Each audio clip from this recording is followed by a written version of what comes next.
dutangiranye n'abasore babiri ubona ko bishimye cyane. Hakurya dutangiranye n'umukobwa nanone usa nkaho ategereje abantu. Abasore baraza baseka babyina, umukobwa nawe urabona ko yategereje, hari umuntu bafitanye gahunda, urabona ko yarambiwe.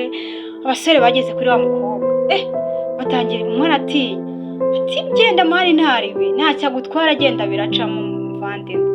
Umuhungu yaraje araza ahereza umukobwa akarabo, aturampereza akarabo n'igihe nagutegerereje, niriwe ngutegereje aha nakubuze, none ngo wowe uraza umereza akarabo nta n'isoni. Umusore ati mbabarira n'ukuri ntabwo nzongera, ikindi gihe nzajya mbanguka sheri wanjye. Umukobwa disi bigeze haramubabarira afata ka karabo. Umuhungu arishima ati basi ikindi gihe uzajya ubanguka, nagutegereje cyane, niwe ahangaha ngutegereje nakubuze. None se ko mugiye? Bahise bagenda, umukobwa disi yarasetse. Kumbe hakurya hari abandi basore baje, barahagarara bareba sheri wa Rohiti, nawe arabareba.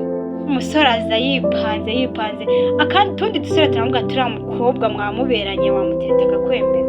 Igisore cyaraje kireba umusheri wa Rohiti, kiramureba gifata ka karabo sheri we yamuhaye, gitangira kumusagarira. Kandi kumbe Rohiti yari yagiye kuzana amazi, bari bagiye kuzanira amazi sheri we. Yararakaye, turiya ninde uri gusagarira sheri wanjye?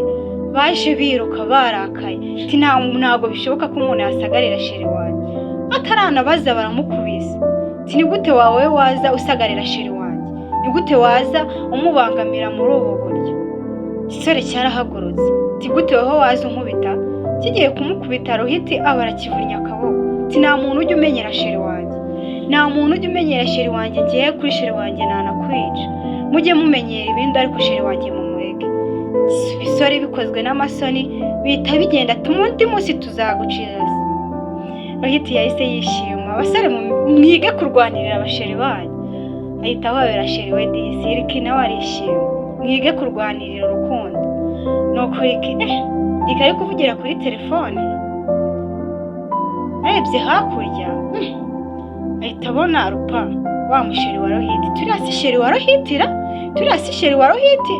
Duzi uri kumwe n'abandi basore bari kumuha amafaranga? Ati ntabwo bishoboka, ati ntabwo nabyizera, ati biriya se Rupa yabikora? Riki yarababaye, agendana na Rohiti yababaye pe, bimwanga mu nda. Ahita afata Rohiti, ati Rohiti reka nkubwire muvandimwe, turiya mukobwa Rupa ntabwo agukunda, ntabwo ari umwizerwa, namubonye ari kuguca inyuma n'abandi basore. Rohiti n'umujinya mwinshi ahita arakarira Riki, ati ni wowe utari umwizerwa, wowe urashaka kunteranya na sheri wanjye? Riki ati Rohiti muvandimwe ntabwo ari umwizerwa. Rohiti yanga kumwumva ahubwo arakomeza yigendera.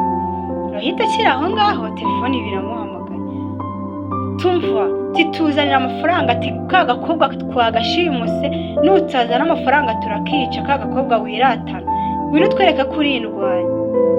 Rohiti yaraje yiruka, ati nimufate ibyo mushaka ariko mundekere umukobwa sheri wanjye. Umukobwa kumbe siko amenya sheri wa Rohiti nawe ari muri ka gakundi k'abasore b'ibyigomeke. Rohiti baramukomye, bamukubise ikintu ku mutwe. Rohiti baramukubise azira urukundo, kumbe wa mukobwa ni umugambanyi kabisa. Bahamagaye Riki, ati ka gasore tugiye kugaca umutwe, nawe nimba urirwanye gaho ngwino ugatabare.